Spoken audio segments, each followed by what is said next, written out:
اب اس لیکچر میں ہم بات کرتے ہیں ریزولوشن کی کہ ہم کیسے فریکشنز کو پارشل فریکشنز میں بریک کر سکتے ہیں. تو resolution of fractions into partial fractions. تو اس کے لیے آپ نے پہلے تو اس بات کو یاد رکھنا ہے کہ ہمارے پاس جو پہلی کنڈیشن سب پہ اپلائی ہوگی وہ یہ ہوگی کہ یہ پراپر ریشنل فنکشنز ہوں، جس کا مطلب یہ ہے کہ اگر ہمارے پاس f آف x برابر ہے p of x upon q of x کے، تو ہمارے پاس جو order of polynomial p of x ہوگا this should be less than the order of polynomial q of x کے. اگر ہمارے پاس یہ کنڈیشن ہے تو پھر یہاں سے ہم آگے چلیں گے. تو یہاں سے جب ہم آگے چلتے ہیں تو ہمارے پاس بیسیکلی 4 کیسز بنتے ہیں، ٹھیک ہے. تو کیس 1 جو ہے وہ یہ ہے کہ when denominator q of x consists of non-repeated linear factors.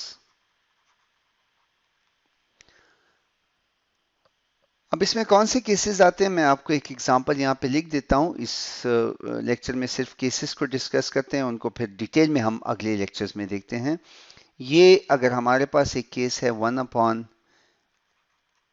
x plus 1 into x plus 2.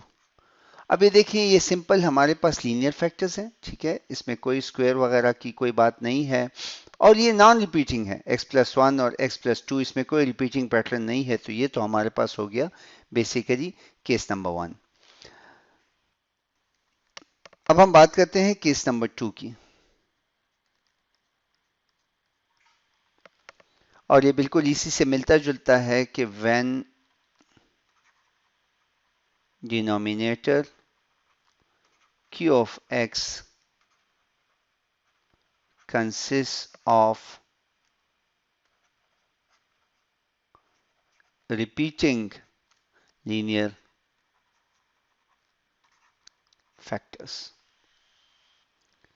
اب اس کی کیا اگزامپل ہوگی؟ اس کی اگزامپل ہمارے پاس ہو سکتی ہے کہ اگر میرے پاس ہو x اپون x پلس 1 کا اسکوائر.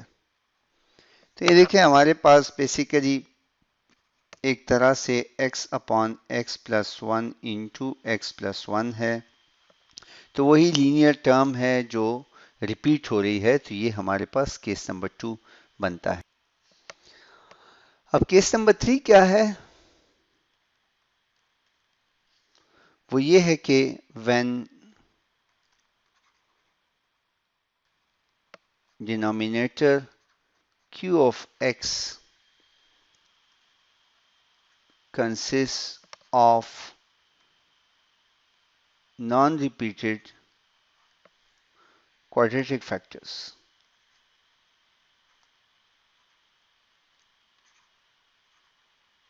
ٹھیک ہے، اور اس کی اگزامپل ہمارے پاس ہے کہ اگر ہمارے پاس ایسا کیس آ جائے کہ 1 اپون x پلس 1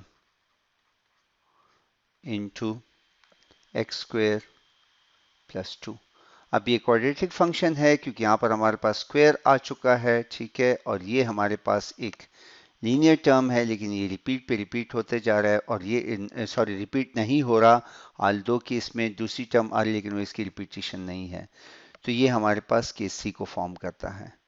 کیس 4 میں ہمارے پاس وہ سچویشن ہے کہ جب when denominator q of x consists of repeated quadratic factors. اور اس کی اگزامپل ہمارے پاس ہے ایک بیسک سا کیس کہ اگر ہم لکھتے ہیں کہ 1 upon x minus 1 into x square plus 1 whole square. اب یہاں پر ہمارے پاس بیسیکلی آپ اس کی ریپیٹیشن نہیں ہو رہی بلکہ اس ٹرم کی جو کوڈریٹک ٹرم ہے اس کی ریپیٹیشن ہو رہی ہے. یہ اسکوئر ہو گیا ہے تو صرف اس کی ریپیٹیشن ہی اس کو اس چوتھی کیٹیگری میں لے آتی ہے اور اس کو سالو کرنے کا اپنا طریقہ ہے. تو اگلی ویڈیوز میں پھر ہم ان تمام کیسز کے اوپر ایک ایک ایگزامپل کر کے ان کو مزید ایکسپلین کرنے کی سمجھنے کی کوشش کریں گے. تو میں امید کرتا ہوں کہ آپ کو اس کی سمجھ آ گئی ہوگی. ان چاروں کیسز کو آپ ایک دفعہ پھر سے دیکھ لیں کہ یہاں پر آپ کے پاس لینئر فیکٹرز تھے naan repeated, linear factors repeated. یہاں پر ہمارے پاس نان ریپیٹڈ کوارڈریٹک فیکٹرز، یہاں پر ریپیٹڈ کوارڈریٹک فیکٹرز سے. تو اس سے ہمارے پاس چار کیسز بنتے ہیں. تو انشاءاللہ پھر اگلی ویڈیو میں ملاقات کرتے ہیں. بہت شکریہ.